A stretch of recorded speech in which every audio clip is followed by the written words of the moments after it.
Well, good evening everyone. कैसे हैं आप सभी? स्वागत है आप सभी का ए टू जेड इंग्लिश के इस स्पेशल सेशन में। और आज का सेशन बेस होने वाला है कंजंक्शंस पे। एक ऐसा टॉपिक जो हमें काफ़ी कंफ्यूज करता है एग्जाम के पॉइंट ऑफ व्यू से। काफ़ी ऐसे पॉइंट्स हैं जो हमें फंसाते हैं, कंफ्यूज करते हैं। आज हम कोशिश करेंगे कि आपके हर डाउट को पूरी तरह से क्लियर कर दिया जाए। जितने भी डाउट्स रहते हैं ना हमारे माइंड में कंजंक्शन को लेके, आज हम कोशिश करेंगे कि वो सारे के सारे डाउट्स क्लियर हो जाए इस पर्टिकुलर सेशन में। So very good evening Purvi, Shivani, Shalini, Himani, Apurva, Deepak. Very good evening to all of you. जितने भी एस्पिरेंट्स हमसे जुड़े हैं, जुड़ रहे हैं, जुड़ चुके हैं, सभी को प्यारा सा गुड इवनिंग। बिल्कुल निवेदिता, सुरजीत, वंदना, इतू, Soren ji, very good evening. शुरू करते हैं आज का सेशन और देखते हैं आज के ये पर्टिकुलर सेशन हमारे लिए कैसे वैल्यूएबल बनने वाला है। बिल्कुल मिलिशा, वेरी गुड इवनिंग। सो सबसे पहली चीज, कंजंक्शन को थोड़ा सा अंदर से जान लेते हैं, समझ लेते हैं कि आखिर ये होता क्या है, इसके मेन फंक्शंस क्या हैं, किस किस टाइप के कंजंक्शंस यूज करते हैं हम, और एग्जाम ओरिएंटेड पॉइंट्स क्या क्या हो सकते हैं।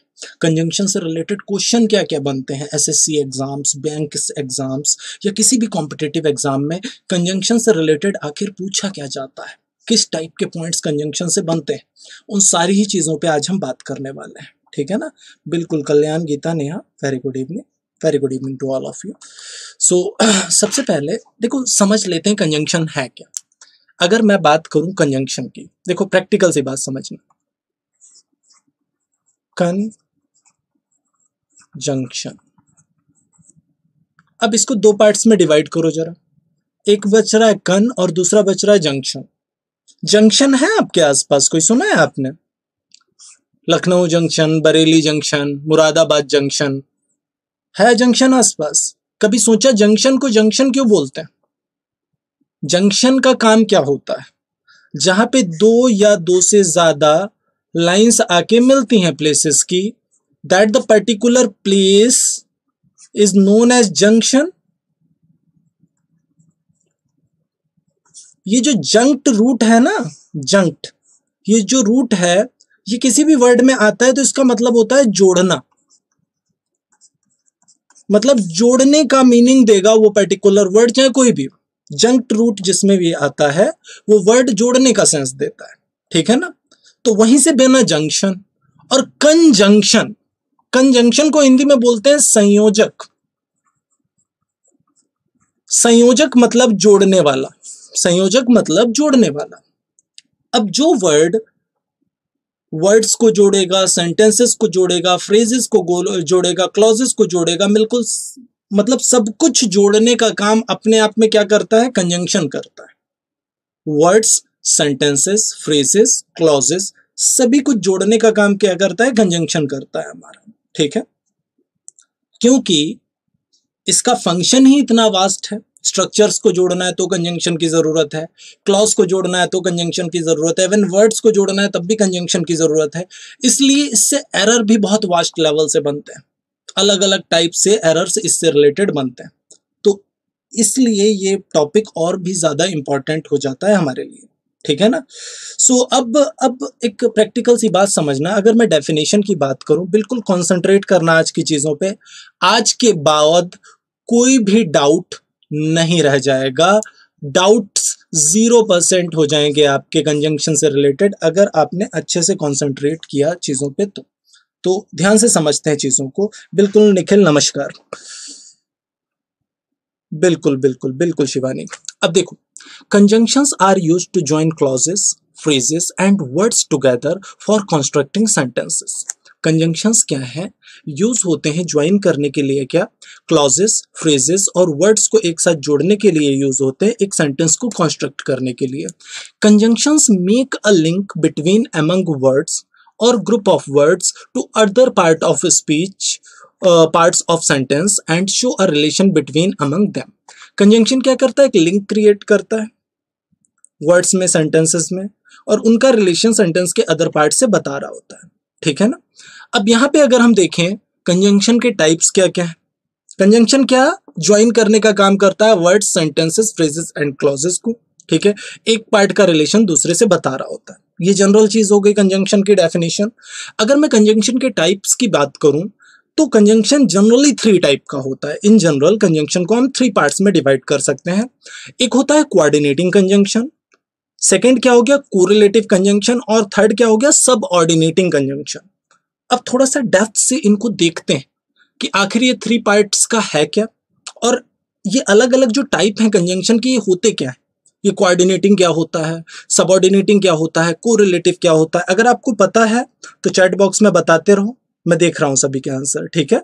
अगर आपको पता है कोऑर्डिनेटिंग, सबऑर्डिनेटिंग, कोरिलेटिव क्या होता है तो बताते रहो, नहीं पता तो कॉन्सेंट्रेट करके देखोगे, ठीक है। कोऑर्डिनेटिंग कंजंक्शंस क्या होते हैं, देखो कोऑर्डिनेटिंग कंजंक्शन का मतलब क्या होता है, जो दो इंडिपेंडेंट सेंटेंसेस को जोड़ता है। इंडिपेंडेंट सेंटेंसेस को जोड़ने का मतलब ऐसे सेंटेंस स्ट्रक्चर्स, ऐसे वर्ड्स, ऐसे फ्रेजेस, ऐसे क्लॉजेस जो एक दूसरे के मीनिंग के लिए एक दूसरे पे डिपेंड नहीं है। जैसे अगर मैंने बोला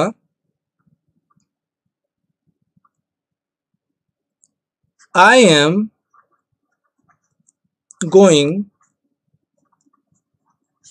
to Delhi. I'm going to Delhi, but my brother is going to Mumbai. अच्छा, एक प्रैक्टिकल सी बात सोचना, ये दो अलग अलग सेंटेंसेस हैं। I am going to Delhi but my brother is going to Mumbai. ये दो अलग अलग सेंटेंस स्ट्रक्चर है और इनको मैंने बट से जोड़ा है। अभी मैंने क्या बोला, कोऑर्डिनेटिंग कंजंक्शन क्या होता है, जो दो इंडिपेंडेंट क्लॉजेस को जोड़ता है। इंडिपेंडेंट क्लॉज मतलब इस कंजंक्शन को अगर मैंने हटा दिया तो क्या ये दोनों सेंटेंसेस अलग अलग इंडिपेंडेंट सेंटेंसेस हो जाएंगे या नहीं? क्या ये अपनी मीनिंग के लिए एक दूसरे पे डिपेंड है या दोनों इंडिपेंडेंट है? जरा लगाओ दिमाग, बताओ मुझे, क्या ये अपनी मीनिंग के लिए एक दूसरे पे डिपेंड है या इंडिपेंडेंट है? ऑफ कोर्स इंडिपेंडेंट है। बट हटाया तो दो सेंटेंस निकल के आए, I am going to Delhi, my brother is going to Mumbai. दो अलग अलग सेंटेंस आ गए, यस और नो? तो इसी को कहते हैं कोऑर्डिनेटिंग कंजंक्शन। जैसे I am reading and my brother is watching TV, I am reading and my brother is watching TV, and को हटाओ जरा, I am reading, my brother is watching TV. दो अलग अलग सेंटेंस स्ट्रक्चर निकल के आ गए। इसे कहते हैं कोऑर्डिनेटिंग कंजंक्शन, जो दो इंडिपेंडेंट क्लॉजेस को जोड़ने का काम करता है, उसे कहते हैं कोऑर्डिनेटिंग कंजंक्शन। कोऑर्डिनेटिंग का मतलब कोऑर्डिनेट करना एक दूसरे के साथ। समझ में आ रही है बात? कोऑर्डिनेटिंग कंजंक्शन क्या होता है, ठीक है ना, इंडिपेंडेंट है, बिल्कुल वर्षा। अब अगर कोऑर्डिनेटिंग क्लियर हुआ, कोऑर्डिनेटिंग क्या होता है, अब कोऑर्डिनेटिंग के जस्ट बाद सबऑर्डिनेटिंग को जान लेते हैं, क्योंकि ये दोनों लगभग लिंक कर रहे हैं थोड़ा सा, दोनों का मीनिंग जस्ट अलग अलग है। यहां पे मैंने क्या बोला कि कोऑर्डिनेटिंग कंजंक्शन में दो इंडिपेंडेंट क्लॉजेस जुड़ते हैं, लेकिन सबऑर्डिनेट का मतलब क्या होता है जरा बताओ जरा। अगर मैंने बोला सबऑर्डिनेट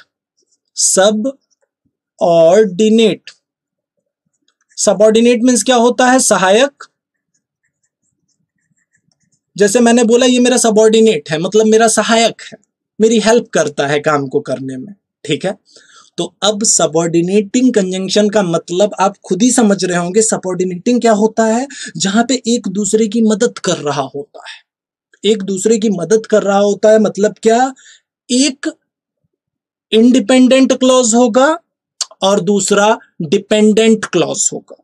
एक इंडिपेंडेंट क्लॉज होगा, दूसरा डिपेंडेंट क्लॉज होगा, जो उस इंडिपेंडेंट क्लॉज पे डिपेंड होगा। नहीं समझ आया अभी? सेंटेंस देखो, he said that he was going to Mumbai. He said that he was going to Mumbai. अब एक प्रैक्टिकल सी बात समझना है यहां पे ही सैड, उसने कहा, he was going to Mumbai, वो मुंबई जा रहा था, कुछ ऐसा। अब एक चीज बताओ, ये वाला सेंटेंस क्या है, डिपेंड है इंडिपेंडेंट है? He was going to Mumbai, ये कैसा है, इंडिपेंडेंट है। ये कैसा है, इंडिपेंडेंट है, he was going to Mumbai. लेकिन जो मैंने बोला ही सैड, उसने कहा, जैसे ही मैंने बोला ही सैड, उसने कहा था, कुछ ऐसा। अगर मैं दैट को हटा दूं तो क्या ये मीनिंग कंप्लीट करेगा? अगर मैंने बोला ही सैड, उसने कहा, मुझे बताना पड़ेगा ना क्या कहा उसने, क्या ये मीनिंग कंप्लीट करेगा अपनी? ही सैड का कोई मीनिंग है कंप्लीट? नहीं, मतलब आगे का क्लॉज मुझे जोड़ना पड़ेगा। तो यहां पे ये ही सैड डिपेंडेंट क्लॉज है, जो अपने मीनिंग के लिए डिपेंड है किस पे, इस इंडिपेंडेंट क्लॉज पे। ये जो इंडिपेंडेंट सेंटेंस लिखा है इस पे ये डिपेंड है, ही वॉज बिजी पे डिपेंड है। समझ में आई मेरी बात? तो सबऑर्डिनेटिंग कंजंक्शन होता क्या है, जहां पे एक प्रिंसिपल क्लॉज होता है जो अपने मीनिंग के लिए डिपेंड होता है किस पे, सबऑर्डिनेटिंग क्लॉज पे, सहायक क्लॉज पे, उसे बोलते हैं सबऑर्डिनेटिंग कंजंक्शन। समझ में आई बात? ओके। और अगर मैं कोरिलेटिव कंजंक्शन की बात करूं, देखो कोरिलेटिव बहुत आसान है पहचानना, बहुत आसान है। जितने भी कंजंक्शन पेयर में यूज करते हो ना भाई माय डियर एस्पिरेंट्स, वो सारे के सारे कोरिलेटिव कंजंक्शंस हैं। जैसे ईदर और बताते रहो फटाफट, neither nor, not only but also,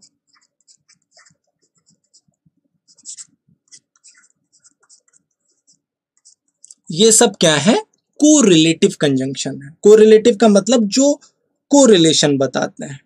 कोई नहीं प्रियंका, अभी शुरू हुआ, डोंट वरी। तो कोऑर्डिनेटिंग, सबऑर्डिनेटिंग एंड कोरिलेटिव, एक बेसिक इमेज बन गई दिमाग में। ऐसा नहीं है इतना ही डिस्कशन होगा, अभी पूरा डिस्कशन बाकी है, ठीक है। इमेज इसलिए आपके दिमाग में बना रहा हूं जिससे कि आगे जब हम इस चीज को डिस्कस करें तो आपके दिमाग में पूरा क्लियर हो कि कोऑर्डिनेटिंग इस टाइप का है, सबऑर्डिनेटिंग इस टाइप का है, कोरिलेटिव इस टाइप का है। आई थिंक बेसिक इमेज सबके दिमाग में बन गई होगी कोऑर्डिनेटिंग, सबऑर्डिनेटिंग एंड कोरिलेटिव की। यस और नो? बिल्कुल, no sooner than, very good Mansi. चल, अब यहां पे अगर हम देखें कोऑर्डिनेटिंग कंजंक्शन, अब देखो यहां पे आसान है, अब समझना आसानी से देख सकते हो। The job of a coordinating conjunction is to join two words, phrases और independent clauses which are parallel in structure. Coordinating conjunctions का जॉब क्या है, ये जो दो वर्ड्स को जोड़ते हैं, फ्रेजेस को या इंडिपेंडेंट क्लॉजेस को जोड़ते हैं, जो कि पैरेलल होते हैं, किसमें, स्ट्रक्चर में पैरेलल होते हैं। There are 7 coordinating conjunctions which are by far the most common conjunctions. Generally 7 type के कोऑर्डिनेटिंग कंजंक्शंस आप यूज करते हैं, जो सबसे कॉमन है अभी तक। सबसे कॉमनली आप कोऑर्डिनेटिंग कंजंक्शंस जो है वो 7 टाइप के हैं। जैसे एंड हो गया, बट हो गया, फॉर, नॉर, और, सो, येट। ये हमारे क्या है, कोऑर्डिनेटिंग कंजंक्शन है जो दो अलग अलग स्ट्रक्चर्स को जोड़ने का काम करते हैं। एंड, बट, फॉर, नॉर और सो, येट, दिमाग में रखना, ठीक है। अब यहां पे अगर हम देखें, we went to stadium and enjoyed the cricket match. अच्छा, प्रैक्टिकल सी बात समझना, एंड से दो सेंटेंस स्ट्रक्चर जुड़े। अब अगर मैंने बोला एंड को हटा दिया तो स्टेटमेंट क्या जाएगा, वी वेंट टू स्टेडियम, अगला सेंटेंस क्या बनेगा, we enjoyed the cricket match. ये अंडरस्टूड है कि ये वी वेंट के लिए भी आया है और एंजॉयड के लिए भी आया। अगर हम एंड हटाएंगे तो मुझे वी लिखना पड़ेगा, लेके आना पड़ेगा, ठीक है ना। अगला, do you want an ice cream और चॉकलेट, तुम्हें क्या चाहिए, आइसक्रीम चाहिए या चॉकलेट चाहिए? ओके नीलेश, कॉन्सेंट्रेट करो, सारी चीजें क्लियर रहेंगी आपको, ठीक है। चलिए, तो अब यहां पे देखिए, चॉकलेट और आइसक्रीम, पहली चीज तो ये दो अलग अलग नाउन्स हैं, और हटाओगे चॉकलेट और आइसक्रीम आ सकता है। हाँ, ऐसे भी आप देख सकते हो, do you want an ice cream, do you want a chocolate, ऐसे भी आप रिलेशन बना सकते हो। Go away and never come back, मतलब चले जाओ और दोबारा कभी मत आना, ऐसा कुछ कह रहा है ये पॉइंट। तो गो अवे, चले जाओ, नेवर कम बैक, दोबारा वापस मत आना, ऐसा कुछ मीनिंग है इसका। अब यहां से समझिएगा इस चीज को कि गो एंड को अगर मैं हटाऊंगा तो दो अलग अलग क्लॉजेस मिले, एक गो अवे मिला और दूसरा नेवर कम बैक मिला, दोनों ही इंपरेटिव सेंटेंसेस हैं। क्लियर हो रहा है? ओके, चलिए अंजू कॉन्सेंट्रेट करिए बस, ओके, डोंट वरी, लेट हो गई तो। अभी शुरू किया, अभी तो एडवांस ट्रिक्स बाकी हैं ग्रामर की, कंजंक्शन की, डोंट वरी, ओके। चल, अगला क्या है, कोरिलेटिव कंजंक्शन। देखो कोरिलेटिव मैंने अभी अभी बताया कि पेयर्स में यूज होते हैं। A correlative conjunction uses a set of parallel words in a parallel sentence structure to show a contrast और to compare the equal parts of sentences. देखो कोरिलेटिव कंजंक्शन जैसे ईदर और का भी use करते हो, neither nor का भी use करते हो, तो ये इक्वल पार्ट को भी दिखाता है और कंट्रास्ट को भी दिखाता है। कंट्रास्ट मतलब विरोधी या अपोजिट कंडीशन, ठीक है ना। Okay Surjeet ji, thank you. तो अब यहाँ पे अगर हम देखें, the words of correlative conjunctions have a special connection between them. जितने भी कोरिलेटिव कंजंक्शंस होते हैं उनके बीच में स्पेशल कनेक्शन होता है, मतलब वो हमेशा पेयर्स में यूज होते हैं।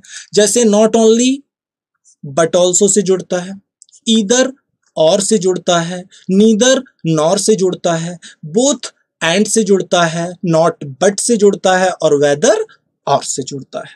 ये सब क्या है, हमारे कोरिलेटिव कंजंक्शंस हैं। जैसे neither Alex nor robin can play baseball, मतलब ना तो एलेक्स बेसबॉल खेल सकता है और ना ही रॉबिन बेसबॉल खेल सकता है, कुछ ऐसा। He ate not only the ice cream but also the chocolate. उसने सिर्फ आइसक्रीम ही नहीं खाया बल्कि चॉकलेट भी खाया। तो नॉट ओनली को हमने जोड़ दिया किससे, बट ऑल्सो से जोड़ दिया।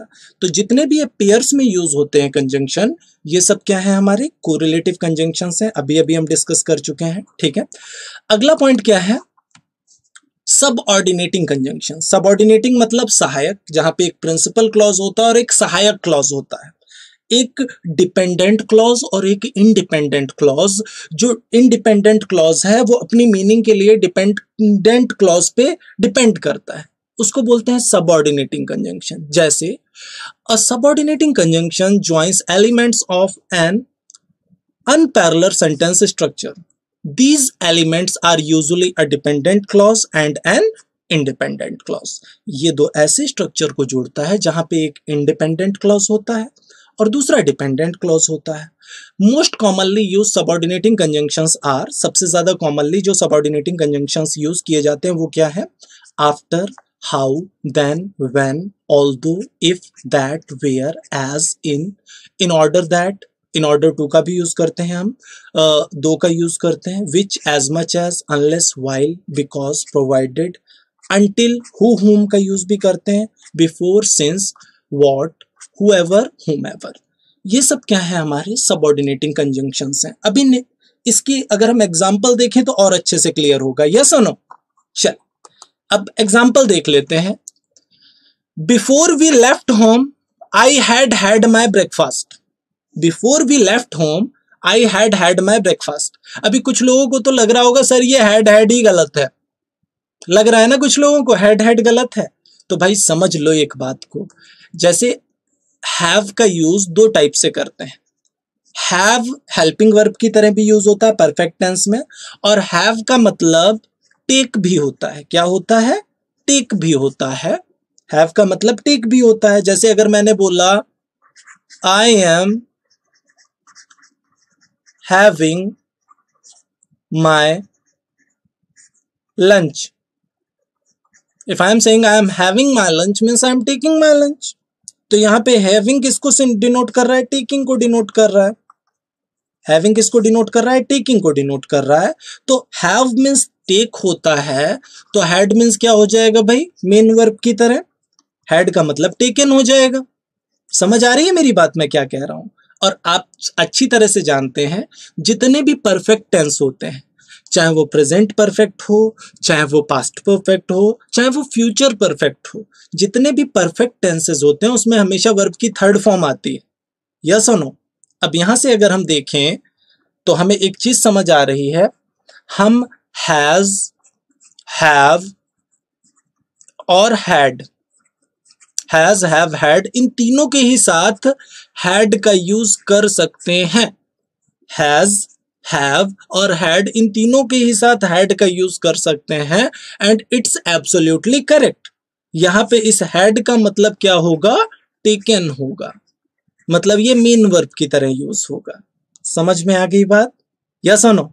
चलिए तो अब अब समझ गए ना? Before we left home I had had my breakfast, मतलब हमारे घर निकलने से पहले मैंने अपना ब्रेकफास्ट कर लिया था। अब अगर आप लॉजिक को देखें तो ये वाला सेंटेंस जो है वो इंडिपेंडेंट है, यस और नो? ये वाला सेंटेंस इंडिपेंडेंट है, मतलब इसका पूरा कंप्लीट मीनिंग है। लेकिन अगर मैं इसको अकेला लिख दूं, थोड़ी देर के लिए सोचो, आगे का सेंटेंस है नहीं, बिफोर वी लेफ्ट होम, हमारे घर निकलने से पहले, क्या ये कंप्लीट मीनिंग रखता है क्लॉज? क्या ये कंप्लीट मीनिंग रखता है? नहीं। इसके आगे कोई सेंटेंस स्ट्रक्चर होना चाहिए। हमारे घर निकलने से पहले क्या बताना पड़ेगा ना, आगे क्या, ठीक है ना? तो यहां पे ये इंडिपेंडेंट क्लॉज है और ये डिपेंडेंट क्लॉज है, ठीक है? प्रोवाइडेड दे कम, जब भी प्रोवाइडेड का यूज हुआ हो किसी सेंटेंस में तो समझ जाओ कि एक कंडीशन जो गिवन है, मतलब अगर वो आते हैं, we can start class Tuesday, तो हम ट्यूसडे से क्लास स्टार्ट कर सकते हैं।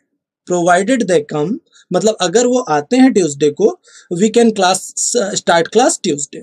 तो अगर वो आते हैं तो क्या यहां से ये कंप्लीट मीनिंग रख रहा है? नहीं रख रहा है। ये भी आपका क्या है? डिपेंडेंट क्लॉज है। We can start class Tuesday, ये क्या है? इंडिपेंडेंट सेंटेंस है। ये अपने मीनिंग के लिए दूसरे पे डिपेंड नहीं कर रहा। अगला देखो, when he was washing my car I went to store, जब वो मेरी कार वॉश कर रहा था उस टाइम पे मैं कहां गया? स्टोर गया। अच्छा, आई वेंट टू स्टोर ये इंडिपेंडेंट सेंटेंस क्लॉज है। लेकिन अगर मैंने बोला when he was washing my car, जब वो मेरी कार वॉश कर रहा था, एक प्रैक्टिकल सी बात देखो, इसके बाद किसी और सेंटेंस की जरूरत है या अपने आप में ये कंप्लीट मीनिंग रख रहा है? अगर मैंने बोला when he was washing my car, तो आगे कुछ मुझे बताना पड़ेगा भाई, मतलब ये अपने आप में क्या है? डिपेंडेंट क्लॉज है। आगे कुछ ना कुछ मुझे सेंटेंस स्ट्रक्चर रखना पड़ेगा। एवन दो द वेदर वॉज हॉरिबल, यद्यपि जो वेदर था, मौसम था, वो खराब था, भयानक था, बुरा था, तो आगे बताना पड़ेगा। दे स्टिल वेंट आउटसाइड, फिर भी वो बाहर गए, कुछ ऐसा। दे स्टिल वेंट आउटसाइड मतलब फिर भी वो बाहर गए। प्रोवाइडेड का मतलब क्या हुआ यहाँ पे? देखो, कुछ लोगों को कंफ्यूजन होगा प्रोवाइडेड में। प्रोवाइडेड मतलब जब हम कोई कंडीशन देते हैं, अगर वो आते हैं तो provided you come, provided you come, अगर आप आते हैं, आई टीच यू, मैं तुम्हें पढ़ाऊंगा। तो प्रोवाइडेड यू कम का मतलब क्या हुआ? अगर आप आते हैं तो।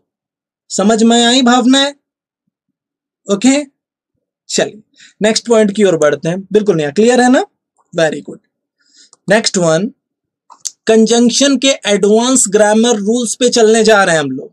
सभी रेडी? अब देखो कंजंक्शन से क्वेश्चन कहां से बनते हैं। अब देखो कंजंक्शन से क्वेश्चन कहां से बनते हैं, इस चीज को समझना, ठीक है? किस किस टाइप के क्वेश्चंस बनते हैं, कहां कहां से क्वेश्चन बनते हैं, ये तो बेसिक था। कोऑर्डिनेटिंग, सबऑर्डिनेटिंग एंड कोरिलेटिव, ये बेसिक था। अब देखते हैं एग्जाम ओरिएंटेड क्वेश्चंस कहां से बनते हैं। ओके ओके ओके, आप वीडियो देख पाएंगे प्रियंका, डोंट वरी, पूरा वीडियो आपको मिलेगा यूट्यूब पे, ठीक है? चिंता मत करिए, ठीक है? अभी कॉन्सेंट्रेट करिए जो पॉइंट चल रहा है उन सारे पॉइंट्स पे, ठीक है ना? ओके, बिल्कुल। दे स्टिल वेंट आउटसाइड, वैसे स्टिल हटा दो तो फिर वो पूरा इंडिपेंडेंट है, और वैसे भी वो फिर भी बाहर गए, तो ये भी कहीं ना कहीं कंप्लीट मीनिंग रख रहा है, कुछ ऐसा, ठीक है? हाँ, ये बता रहा है कि इसके पहले कोई बात हो चुकी, ठीक है? चलिए, हाँ बिल्कुल बिल्कुल, हैज और हैव नहीं होता, क्योंकि भाई प्रैक्टिकल सी बात है मित्तिका, कि अगर हैज, हैव या हैड किसी का भी यूज करेंगे तो इसके साथ वर्ब का थर्ड फॉर्म आएगा। तो चाहे हैज आए, चाहे हैव आए, चाहे हैड आए, सबके साथ हैड ही आएगा। कभी हैज या हैव नहीं हो सकता। अगर ऐसा कुछ हो जाए तो एरर उसी पार्ट में, ठीक है? सबसे पहला पॉइंट ग्रामर रूल से, अब जो चीजें हैं उनको ध्यान से समझना। ऑल्दो एंड दो आर फॉलोड बाय यट और कॉमा, ऑल्दो एंड दो आर फॉलोड बाय यट और कॉमा। अगर ऑल्दो या दो सेंटेंस में आ जाए, इसका मतलब होता है यद्यपि। क्या होता है? यद्यपि। आगे का सेंटेंस हमेशा यट से जुड़ेगा या कॉमा से जुड़ेगा, मतलब कभी भी बट से नहीं जुड़ेगा, ठीक है? जैसे अगर मैंने बोला although he is although he is poor but he is honest. If I am saying although he is poor but he is honest, जब जैसे ही मैंने although का यूज कर दिया, अब आगे but नहीं आ सकता। आप yet से सेंटेंस करते हैं या कॉमा से जोड़ सकते हैं। यहाँ पे yet का मतलब है फिर भी। क्या है? फिर भी। but क्यों नहीं आ सकता? देखने में तो अच्छा लग रहा है। although he is poor but he is honest, अच्छा तो लग रहा है सर देखने में, क्यों नहीं आ सकता? नहीं आ सकता। आपने बोल दिया, लेकिन इसका कारण क्या है, रीजन क्या है इसके पीछे, आखिर क्यों नहीं आ सकता बट? तो अभी अभी हमने देखा कि बट क्या है, कोऑर्डिनेटिंग कंजंक्शन है। क्या है? कोऑर्डिनेटिंग कंजंक्शन है। अगर मैंने बट लगा दिया तो क्या ऑल्दो की जरूरत रह गई? फिर सोच के देखो, he is poor but he is honest. समझ आ रही है बात मैं क्या कहना चाहता हूं? बट ऑलरेडी कोऑर्डिनेटिंग कंजंक्शन है, तो अब अगर बट आएगा तो ऑल्दो की नीड खत्म हो गई। तो फिर तो ऐसे भी बना सकते हो ना सेंटेंस को। इसलिए ऑल्दो के बाद आपको यट मिलेगा या फिर कॉमा मिलेगा, कभी भी बट नहीं मिलेगा। अगर बट मिल जाए कभी भी तो एरर उसी पार्ट में है। ठीक है ना? Okay, next one. ओके, अच्छा वैभव एक चीज सोचो जरा, जब आपके पास ऑब्जेक्ट ही नहीं होगा, जब आपके पास ऑब्जेक्ट होगा ही नहीं, तो आप पैसिव बनाओगे कैसे? सिंपल है ना? ठीक है। हाँ, ऐसे क्वेश्चंस का आंसर थीम के अकॉर्डिंग पैसिव बनाया जाता है। जैसे वैभव ने बोला हैव द चेयर ब्रोकन। अब ब्रोकन के बाद जब कोई ऑब्जेक्ट ही नहीं है तो आप पैसिव कैसे बनाओगे? ऑप्शन के बेस पे आप पिक करते हो आंसर्स को, थीम के बेस पे। ठीक है ना? जनरली इसका अगर आप कहें डायरेक्ट सर पैसिव क्या होगा, कुछ नहीं होगा। सिंपल है, जहां ऑब्जेक्ट नहीं है वहां पे पैसिव का कोई मतलब नहीं है। ठीक है, बस ये है कि ऐसे सेंटेंसेस को थीम के अकॉर्डिंग फ्रेम करते हैं ऑप्शन के बेस पे। ठीक है? ओके, कोई गलत स्टेटमेंट मैं दूंगा नहीं।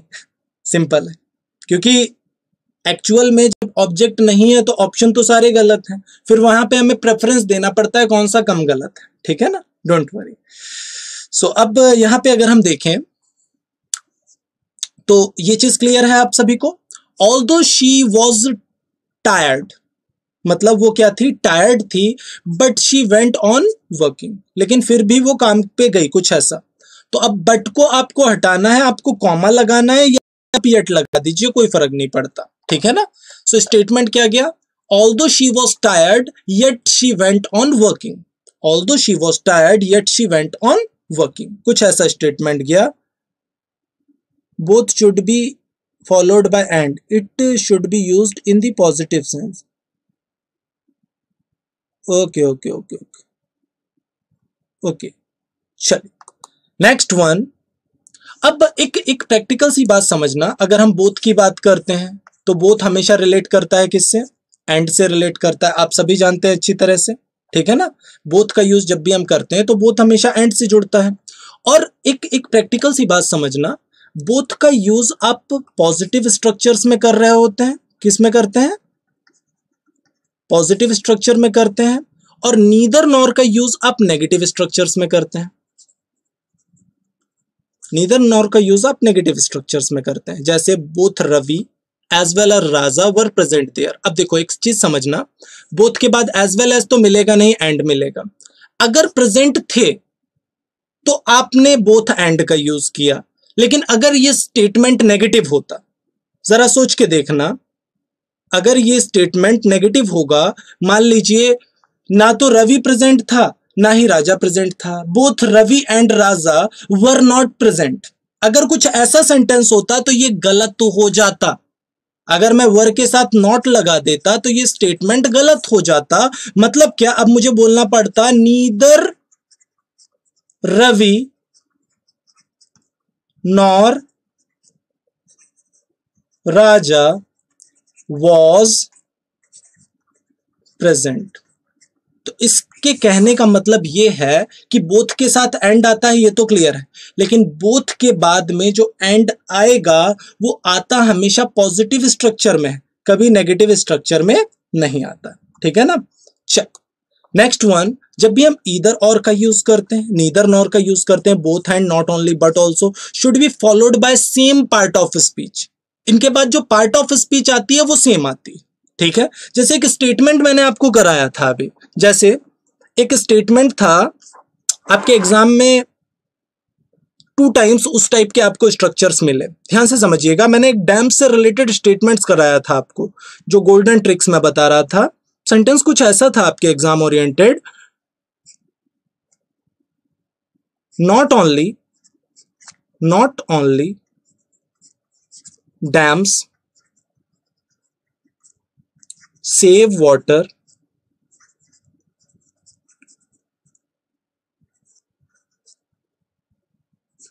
but also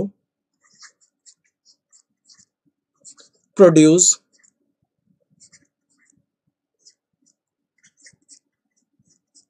electricity। Not only dams save water but also produce electricity, मतलब डैम्स सिर्फ वाटर ही सेव नहीं करते बल्कि इलेक्ट्रिसिटी भी प्रोड्यूस करते हैं। अब एक चीज समझना है यहाँ पे, जैसे ही मैंने नॉट ओनली का यूज किया, अब एक चीज समझिएगा, डैम्स के पहले, डैम मतलब नाउन है, और मैंने बोला बट ऑल्सो का यूज, बट ऑल्सो के बाद क्या आया, प्रोड्यूस आया। प्रोड्यूस मतलब वर्ब हो गया। नॉट ओनली नाउन को फॉलो कर रहा है और बट ऑल्सो वर्ब को फॉलो कर रहा है। How is it possible? जितने भी कोरिलेटिव कंजंक्शंस हैं वो सारे सेम पार्ट ऑफ स्पीच से फॉलो करते हैं, ठीक है। और यहां पे कोई भी ऐसा नाउन है नहीं जिसके पहले आप बट ऑल्सो को रख दो प्रोड्यूस से पहले, जिसके आप पहले आप बट ऑल्सो को रख दो तो ये स्ट्रक्चर करेक्ट हो जाए। तो अब आपको क्या देखना है, बट ऑल्सो वर्ब के पहले आपको क्या करना है, नॉट ओनली को उठा के वर्ब के पहले लेके आना है, क्योंकि यहाँ पे 2 वर्ब्स ऐसी हैं, एक सेव है और एक प्रोड्यूस है। प्रोड्यूस के पहले जब बट ऑल्सो आया है तो नॉट ओनली को कहां लेके जाएंगे, सेव के पहले, और सेंटेंस क्या बनेगा, dams not only save water but also produce electricity. Okay Rishi, कोई नहीं। So dams not only save water but also produce electricity. समझ में आई ये बात? तो लॉजिक क्या कहता है कि जितने भी कोरिलेटिव कंजंक्शंस हैं ये हमेशा सेम पार्ट ऑफ स्पीच को फॉलो करेंगे। बिल्कुल अपूर्व। सेम कंडीशन यहां भी देखिए, he not only lost his ticket but also his luggage. अब देखिए, नॉट ओनली के बाद क्या आया, लॉस्ट, और बट ऑल्सो के बाद क्या आया, हिज, पजेसिव एडजेक्टिव। तो अब भाई आपको नॉट ओनली को भी उठा के किसके पहले लेके जाना पड़ेगा, हिज के पहले, क्योंकि यहां पे कोई वर्ब ऐसा नहीं है जिसके पहले आप बट ऑल्सो को रख दें। तो स्टेटमेंट क्या जाएगा, he lost not only his ticket, मतलब उसने सिर्फ अपना टिकट ही नहीं खोया बल्कि अपना सामान भी खो दिया, कुछ ऐसा। तो नॉट ओनली को उठा के हम हिज के पहले लेके गए, he lost not only his ticket but also his luggage. यहां तक क्लियर? यस और नो? ओके, नहीं क्वेश्चंस करने वाले हैं अभी हम, क्वेश्चंस के लिए तैयार रहिए। कुछ ही देर में बस 5 रूल 6 रूल करने के बाद में हम तुरंत क्वेश्चंस की ओर बढ़ने वाले हैं। क्वेश्चन के लिए रेडी रहिए पूरी तरह से, ठीक है। ओके, क्लास हमारा 2 पार्ट में डिवाइड है, जैसे एज इट इज रेगुलर होता है वैसे ही होने वाला है। कुछ ही देर में आपको क्वेश्चंस मिलेंगे और वहां से भी कुछ मजेदार लॉजिक सीखेंगे, कुछ और नए नए सी चीजें। चल नेक्स्ट वन। अब यहां पे अगर हम देखें, neither should be followed by nor, either should be followed by or, both these should not be confused. देखो, नीदर नॉर के बाद फॉलो करता है, ईदर और के बाद, ये तो एक जनरल चीज है, सबको पता है। He washed neither his hands nor his face, ना ही उसने अपने हैंड्स धोए और ना ही अपना फेस धोया। अब देखिए यहां पे स्टेटमेंट तो सही है, he washed neither his hands nor his face, ठीक है। यहां पे मुझे गलत करना था, वैसे मैंने दोनों ही सही कर दिए हैं, नीदर के बाद मुझे और लगाना था, फिलहाल दोनों ही सही हो गए तो और भी अच्छा है, ठीक है ना। सो he washed neither his hands और his face की जगह पे nor his face होगा, नीदर के बाद नॉर, ईदर के बाद और, ये बच्चों वाली चीजें आई थिंक सबको पता होंगी, ठीक है ना। नेक्स्ट वन, क्लियर है ना सबको? ओके, बिल्कुल Kamini, very good evening. No sooner should be followed by than, not by but or then. देखो, नो सूनर के बाद THAN देन आता है, और इस देन THEN से बचना, क्योंकि इसका मतलब होता है तब। In sense of comparison we have to always use then, THAN। This is the correct one. तो नो सूनर के बाद देन आता है, THAN, याद रखिएगा। जैसे no sooner did I enter the room then the students stood up, मतलब जैसे ही मैं एंटर किया रूम में स्टूडेंट्स खड़े हो गए, कुछ ऐसा। तो स्टेटमेंट क्या गया, no sooner did I enter the room, no sooner did I enter the room then the students stood up. अब यहाँ पे कॉमा की भी जरूरत नहीं है जब हम देन का यूज कर ही रहे हैं तो, ठीक है ना, कॉमा की कोई जरूरत नहीं है। ओके चल, तो नो सूनर देन से नहीं फॉलो करेगा, बट से नहीं फॉलो करेगा, बल्कि THAN देन से फॉलो करेगा, THEN देन से फॉलो नहीं करेगा। एक रूल और, उसके बाद questions. Okay okay, next one, अगला पॉइंट क्या है, hardly scarcely should be followed by when but not by then or that. अच्छा, एक प्रैक्टिकल सी चीज समझना, एक प्रैक्टिकल सी चीज समझना, हार्डली स्कैर्सली बियरली, पहले भी बता चुका हूं ये पॉइंट, कई बार बता चुका हूं, और आई थिंक सबको क्लियर होगा ये पॉइंट। इसके बाद क्वेश्चंस की बात करने वाला हूं। जब भी हम हार्डली की बात करते हैं, स्कैर्सली की बात करते हैं, बियरली की बात करते हैं, इन सबका मतलब होता है मुश्किल से, इन सबका मतलब क्या होता है, मुश्किल से। और जब भी इनका यूज करते हैं तो आगे के स्ट्रक्चर में हम हमेशा व्हेन का यूज करते हैं, मतलब कभी देन या दैट इस टाइप के वर्ड्स नहीं आते।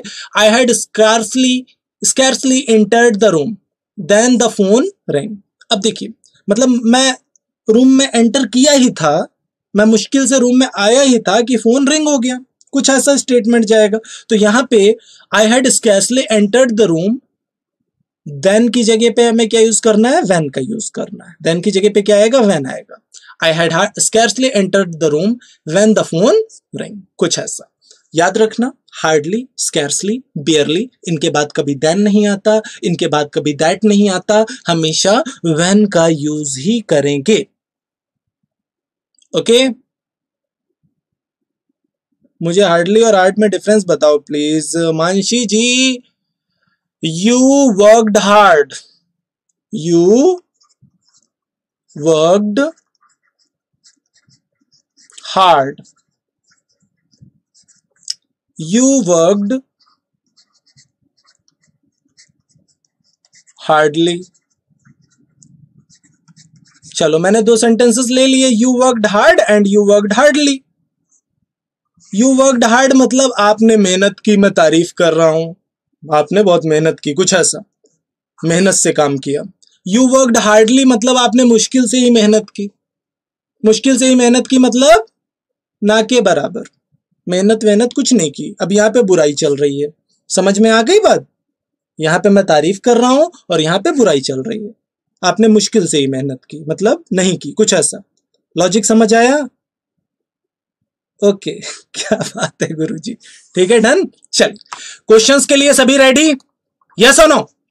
Error detection based on conjunction, conjunction से रिलेटेड एरर डिटेक्शन के लिए सभी तैयार हैं? यस और नो? शुरू करते हैं फर्स्ट क्वेश्चन के साथ। And the very next one is, first question आपके सामने है, फटाफट देखिए और पिक कर दीजिए अपना आंसर। सबका सिक्सर लगने वाला है और इस बार आपका टारगेट है, आउट ऑफ 10 क्वेश्चन आपको 8 क्वेश्चन करेक्ट करने हैं, बिल्कुल टिक के बैटिंग करना है। 80% आपको स्कोर करना है आज। 10 क्वेश्चंस में से 8 क्वेश्चन आपको करेक्ट करने, ये आपका आज का टारगेट स्कोर है सभी का, ठीक है। First question, your time starts now.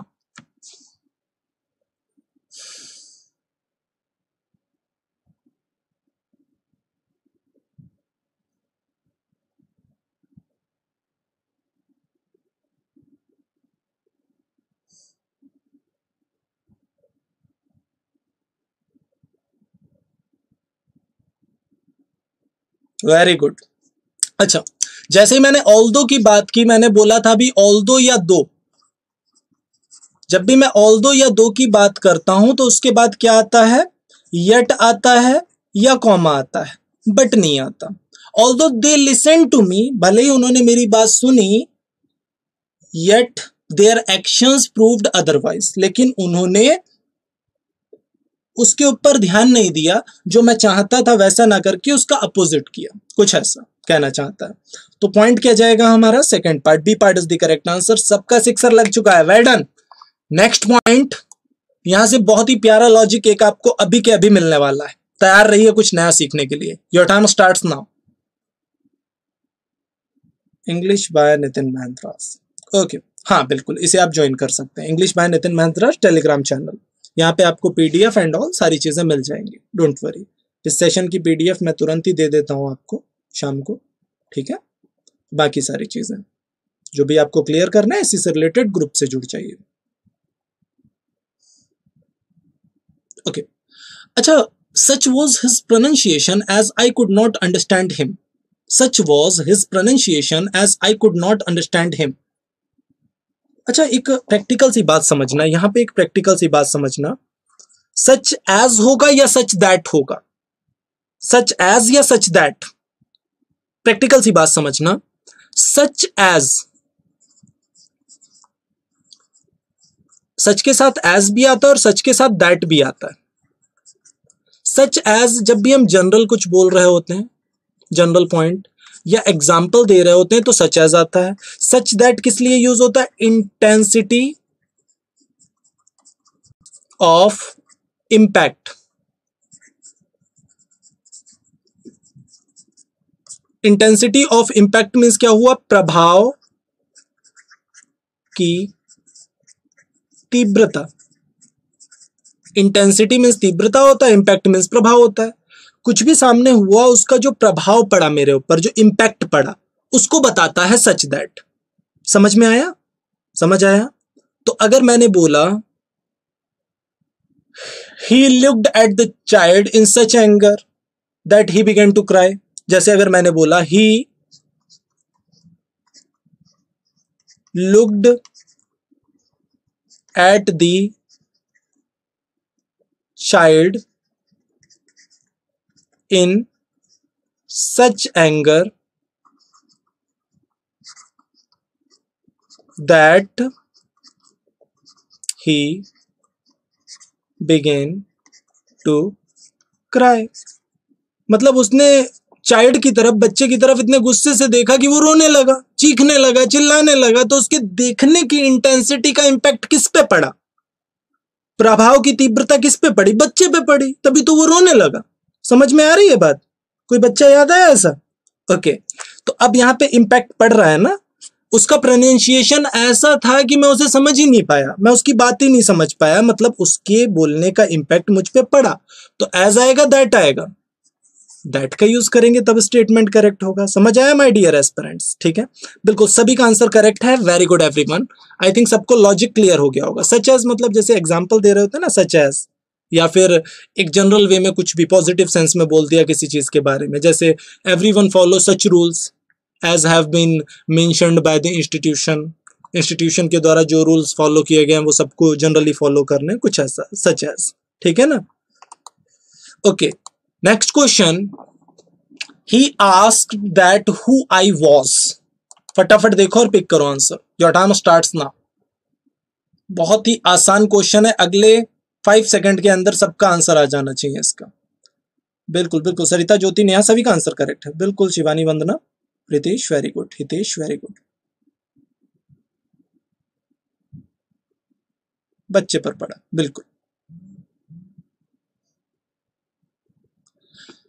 एक चीज याद रखना, हमने दैट भी लगा दिया, हु भी लगा दिया। हु का यूज भी रिलेटिव प्रोनाउन की तरह करते हैं सेंटेंस स्ट्रक्चर को रिलेट करने के लिए, दैट का भी यूज करते हैं।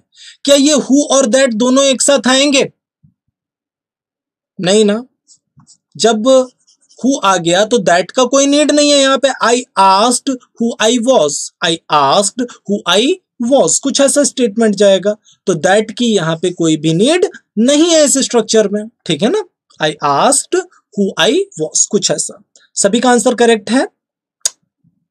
Second part is the correct answer. हुम की भी जरूरत नहीं है, हु आई वॉज सही है, कोई दिक्कत नहीं है। ठीक है, दैट के साथ हु का यूज नहीं होगा, बस प्रॉब्लम यहाँ पे है। ठीक है, next question, each member of alliance, alliance मतलब जो भी ग्रुप है, संधि है, उसका हर member agree to take such actions that is deems necessary, वो सभी ऐसे एक्शन लेने के लिए तैयार हैं जो जरूरी है, कुछ ऐसा। योर टाइम स्टार्ट्स नाउ, सोच समझ के पिक करना answer. Your time starts now. बिल्कुल, वेरी गुड एवरीवन, कोई नहीं हाँ, आपका रॉन्ग हुआ, कोई बात नहीं, रॉन्ग हुआ मतलब कुछ नया सीखा। अगर यहाँ पे रॉन्ग हो तो कभी परेशान मत हो उस चीज के लिए कि रॉन्ग हो गया मेरा। रॉन्ग हुआ मतलब कुछ नया सीखा।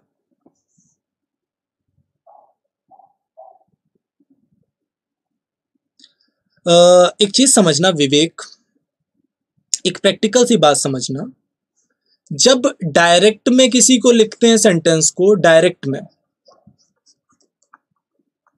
तो मैं क्या लिखूंगा? Who was I. और इनडायरेक्ट में क्या होता है, सब्जेक्ट प्लस वर्ब का स्ट्रक्चर जाता है, क्योंकि इनडायरेक्ट में जो सेंटेंस लिखा होता है वो इंट्रोगेटिव नहीं होता है।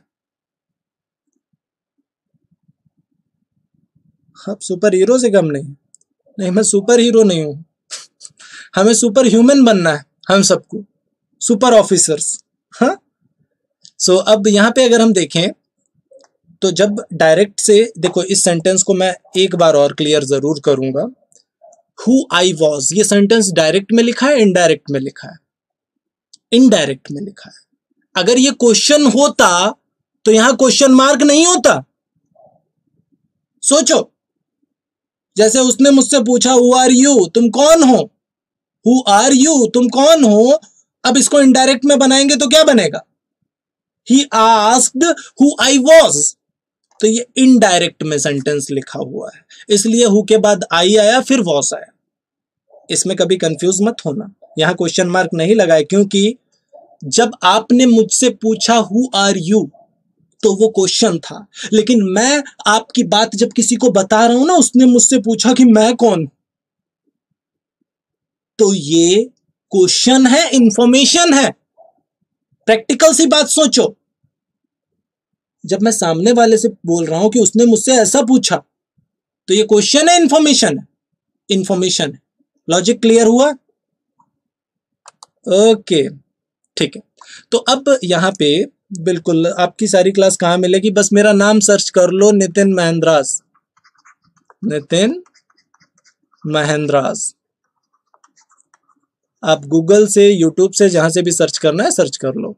जो भी टॉपिक चाहिए आपको, इंग्लिश स्पीकिंग चाहिए या फिर कोई टॉपिक चाहिए, प्रीवियस क्लासेस अपलोड्स में भी आपको मिल जाएंगी। ठीक है, ओके मैम, डन। सो नितिन महेंद्रास आप सर्च करके कोई भी टॉपिक जो भी आपको चाहिए वो देख सकते हैं, पढ़ सकते हैं। ठीक है, मोटिवेशनल सेशन, बाकी बहुत सारी चीजें हैं, मिल जाएंगी आपको, बाकी आप कर लेंगे। ठीक है, अब यहाँ पे अगर हम देखें, each member of alliance agree to take such actions that is deems necessary. अब एक प्रैक्टिकल सी बात समझना कि सारे जो मेंबर्स हैं वो जो एग्री हैं किसी पर्टिकुलर एक्शन के लिए जो जरूरी है, तो भाई एक प्रैक्टिकल सी चीज है, यहाँ पे दैट नहीं एज आएगा, क्योंकि एक जनरल बात हो रही है। ठीक है, बिल्कुल सभी का आंसर करेक्ट है। बिल्कुल यूट्यूब से देख सकते हैं, गूगल से सर्च करके भी आप यूट्यूब पे आएंगे, कहीं भी सर्च कर सकते हैं। ठीक है, next one, next question, she looked at him in such distress as he had to look away. फटाफट देखो और पिक करो answer, your time starts now.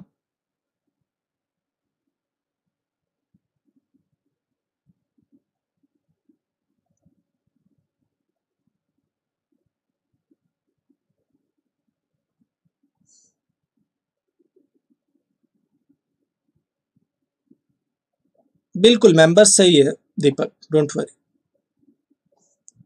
Okay okay, अब यहां पे अगर हम देखें, she looked at him in such distress, उसने उसकी तरफ इतने गुस्से से देखा, as he had to look away, कि इसको दूसरी तरफ देखना पड़ा, अपना सिर ही घुमाना पड़ा। अच्छा, अगर किसी ने किसी की तरफ इतने गुस्से से देखा कि उसको अपनी नजरें ही इधर उधर करनी पड़ी, सिर ही घुमाना पड़ा, तो उस बंदे के देखने का इंपैक्ट उस पर पड़ा या नहीं पड़ा? यस और नो? सोच के देखो, सामने वाले के देखने का इंपैक्ट बंदे पे पड़ रहा है या नहीं पड़ रहा है? यस और नो, बताओ जल्दी से। पड़ रहा है ना? तो यहां पे सच के साथ एज आएगा या सच के साथ दैट आएगा? दैट आएगा, प्रैक्टिकल सी बात है। ओके, चल, तो आपका जो एक्चुअल आंसर जाएगा that is C part, C part is the correct answer. ठीक है, चल, तो यहाँ पे देखो फोर्थ वाला कुछ लोग कह रहे थे ईच मेंबर, ईच के साथ जो नाउन आएगा वो सिंगुलर ही होगा, ईच और एवरी के साथ जो नाउन आता है वो हमेशा सिंगुलर ही होता है, मेंबर्स नहीं मेंबर ही होगा। ठीक है, क्लियर। चल next question, this film is interesting and the previous one was boring. ये फिल्म इंटरेस्टिंग है और प्रीवियस वन, जो प्रीवियस वाली थी वो बोरिंग थी। फटाफट देखो और पिक करो answer, your time starts now. चलिए, बिल्कुल कमलेश, पूर्वी, वेरी गुड। सरिता, बिल्कुल Manjeet ji, very good. Next question, session को शेयर करते चलो भाई, ज्यादा से ज्यादा शेयर करते चलो, ज्यादा से ज्यादा लोगों तक पहुंचाते चलो। लाइक तब करो जब दिल कहे, अंदर से कहे कि हाँ कर देना चाहिए, कुछ अच्छा है तो लाइक करो, वरना मत करो, लेकिन शेयर जरूर करो। ठीक है, जिससे ये प्रॉब्लम अगर किसी और की हो तो वो सॉल्व हो जाए। ठीक है, ओके। अब यहां पे अगर हम देखें, this film is interesting and the previous one was boring.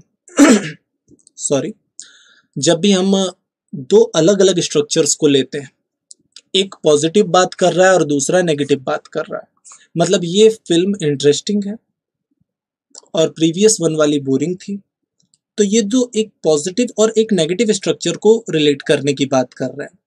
यहाँ पे मुझे प्रेफरेंस के तौर पे अगर मैं देखूं तो एंड की नहीं बल्कि बट की जरूरत है। अगर आप स्टेटमेंट को अच्छे से देखें तो आपको समझ आ रहा होगा कि एक पॉजिटिव को नेगेटिव से जोड़ने के लिए बट की जरूरत है, ना कि एंड की। ठीक है ना। So this film is interesting but the previous one was boring, मतलब सेकेंड पार्ट में प्रॉब्लम है हमारे, एंड की जगह हमें क्या लगाना पड़ेगा, बट का यूज करना पड़ेगा, तभी स्टेटमेंट करेक्ट होगा। ठीक है, very good, very good, very good. मैंने 5 लोगों को शेयर किया, ओके ऋषि, थैंक यू। और उनके जो मार्क्स ऐड होंगे उनके लिए वो लोग धन्यवाद बोले ना बोले, ऊपर वाला आपको धन्यवाद जरूर करेगा। हाँ, चिंता मत करिए। ठीक है, next one, it is difficult to know whether you are selected or not. It is difficult to know, ये जानना डिफिकल्ट है, whether you are selected or not. फटाफट देखिए और पिक कर दीजिए answer, your time starts now. बिल्कुल सभी का आंसर करेक्ट था, बट आएगा लास्ट सेंटेंस में। फटाफट देखिए इस क्वेश्चन को और पिक करिए अपना आंसर।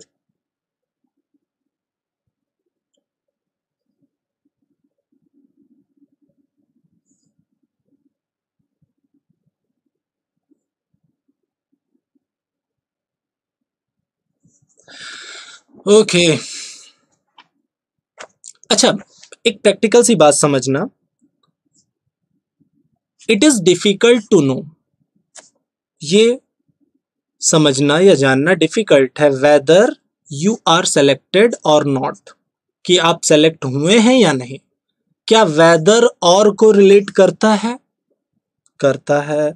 जब आप और नॉट का स्ट्रक्चर होता है तो वहां पे हम वेदर का यूज करते हैं, करते हैं। तो वेदर और भी अगर स्ट्रक्चर का एक पार्ट है और वो भी स्ट्रक्चर सही होता है, तो यहां पे सिर्फ 3 ऑप्शन नहीं है। एक ऑप्शन डी वाला भी होता है जिसको बोलते हैं नो एरर। समझ में आया ना? आंसर क्या जाएगा? बिल्कुल अर्पणा, अपूर्वा, वेरी गुड। जो भी डी पार्ट पिक कर रहे हैं, मानसी जैन, ज्योति, जो भी डी पार्ट पिक कर रहे हैं उनका आंसर करेक्ट है। ये स्टेटमेंट पूरी तरह से सही है, इसमें कोई बीमारी नहीं है। समझ में आई बात? ठीक है, ओके। सो वेदर के साथ और आएगा, अगर और नहीं आएगा तो गलत हो जाएगा स्ट्रक्चर। ठीक है, ओके। चल नेक्स्ट वन, नेक्स्ट क्वेश्चन, समझ आ गया ना सबको? चल, he has no chance then to start his own business. आपको सबको देख के पता चल रहा है क्या प्रॉब्लम है, क्या प्रॉब्लम है बताइए जरा, your time starts now.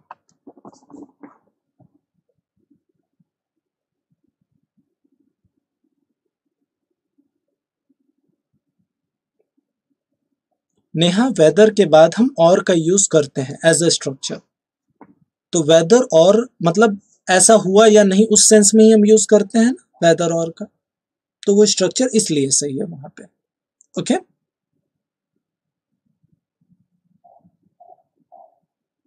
Okay. अच्छा, एक चीज समझना, जब मैंने बोला वेदर के साथ जब और का स्ट्रक्चर फॉलो ही करता है कि ऐसा हुआ या नहीं, वेदर के साथ और का जैसे ईयर के साथ और आता है वैसे वेदर के साथ भी और आता है। समझ में आया? उस बेस पे देखो इस चीज को, ठीक है? ओके, अब यहाँ पे he has no chance then to start his own business. अब यहाँ पे देन का यूज करेंगे बट का यूज करेंगे, जरा बताओ, देन या बट? बट का यूज करेंगे। He has no chance but to start his own business. Then की जगह पे क्या आएगा? बट आएगा। देन गलत लग रहा है? बिल्कुल देन गलत है। He has no chance but to start his own business, but की जरूरत है देन की जगह पे, ठीक है? ओके, चल, तो आपका जो आंसर जाएगा that is B part. B part is the correct answer, but in place of then. बिल्कुल, वेरी गुड। अगला क्वेश्चन बिल्कुल सभी का करेक्ट है। नेक्स्ट क्वेश्चन, 10 के बाद स्कोर बताना है सबको एक साथ, क्या क्या आपने स्कोर किया। I don't know whether Raj is equally good as Vimal. फटाफट देखिए और पिक करिए answer. Your time starts now. बिल्कुल good girl Trishani, very good. Shalini,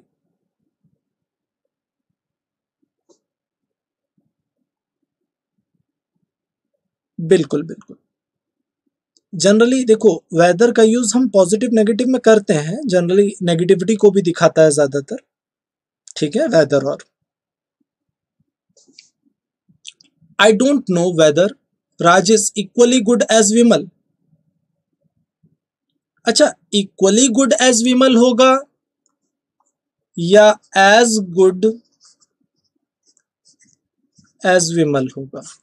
लगाओ दिमाग।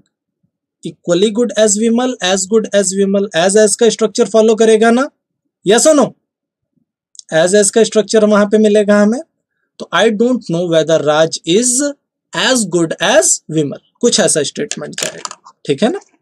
तो आपका जो एक्चुअल आंसर जाएगा that is B part. B part is the correct answer. अगर आप बी पार्ट पिक कर रहे हैं तो नो डाउट आपका सिक्सर लग चुका है। इक्वली की जगह पे आपको एज का यूज करना, और मैक्सिमम एस्पेरेंट्स का आंसर करेक्ट गया है। कुछ लोग सी पार्ट भी पिक कर रहे हैं, जो सी पिक कर रहे हैं वो समझ गए ना बी में क्यों प्रॉब्लम है। इक्वली की जगह एज लगा रहा हूं इसलिए प्रॉब्लम है बी में। ओके, चलिए, वैसे सोचा सभी ने ये एक अच्छी बात है, अच्छी खबर है। फटाफट देखिए नेक्स्ट क्वेश्चन के लिए answer. He will return on either Monday और ट्यूसडे। फटाफट देखिए और पिक करिए answer. Your time starts now.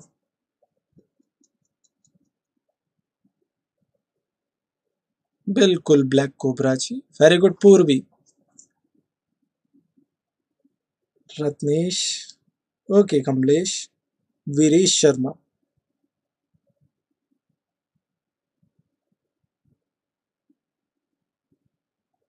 सी को लॉक कर दें? बिल्कुल। चलिए, आकृति सिंह। चलिए, अब यहां पे अगर हम देखें ही विल रिटर्न, देखो ऑन का यूज आप डेज डेट्स के लिए करते हैं, तो ऑन ईदर के पहले नहीं, ऑन मंडे के पहले आएगा। और अगर ऑन मंडे के पहले आएगा तो ट्यूसडे के पहले भी ऑन लगाना पड़ेगा। मतलब अल्टीमेटली हमारा स्ट्रक्चर क्या जाएगा? Either on Monday or on Tuesday. Either on Monday or on Tuesday, कुछ ऐसा स्ट्रक्चर जाएगा एक्चुअल में हमारा जो स्ट्रक्चर जाने वाला है, ठीक है ना? तो आपका जो आंसर जाएगा वो क्या जाएगा, आप सभी समझ गए? Okay Rajendra ji, thank you. चलिए, तो either on Monday or on Tuesday, on का यूज हम डेज डेट्स फेस्टिवल्स ओकेशंस के पहले कर रहे होते हैं, ठीक है? चलिए, एक चीज और बता दूं, आप सबको जैसा कि पता है कि हर थर्सडे, फ्राइडे और सैटरडे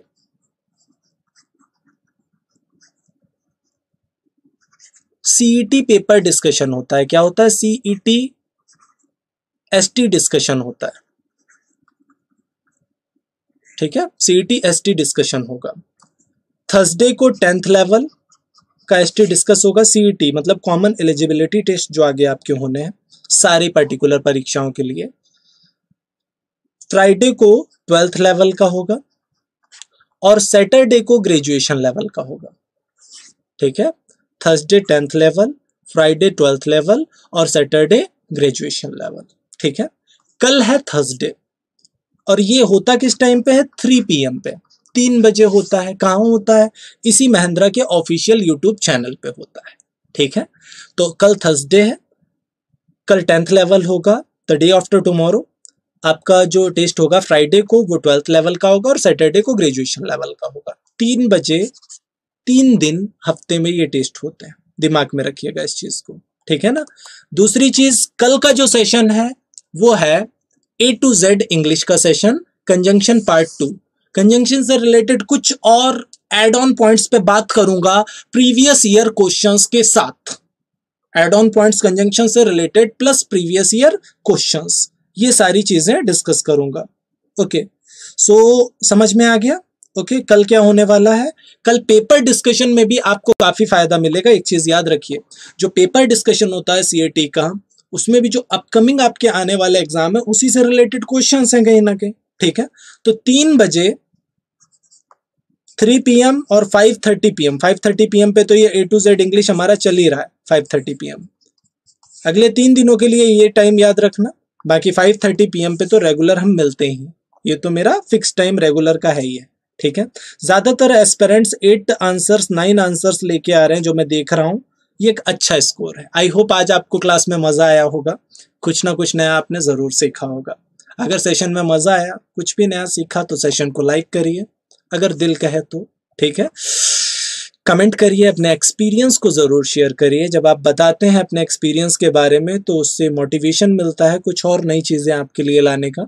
शेयर करिए, ज्यादा से ज्यादा एस्पिरेंट्स तक ये सेशन पहुंचेगा तो ज्यादा से ज्यादा एस्पिरेंट्स की प्रॉब्लम सॉल्व होंगी। चैनल पे नए हैं तो सब्सक्राइब करिए।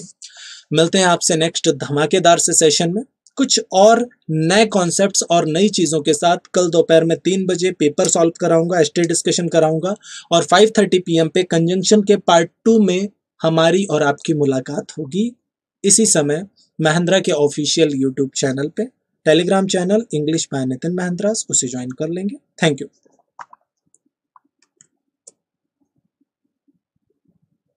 नहीं, वोकेब का दिन फिक्स है ना ज्योति, जिस दिन वोकेब होता है उस दिन वोकेब ही होता है।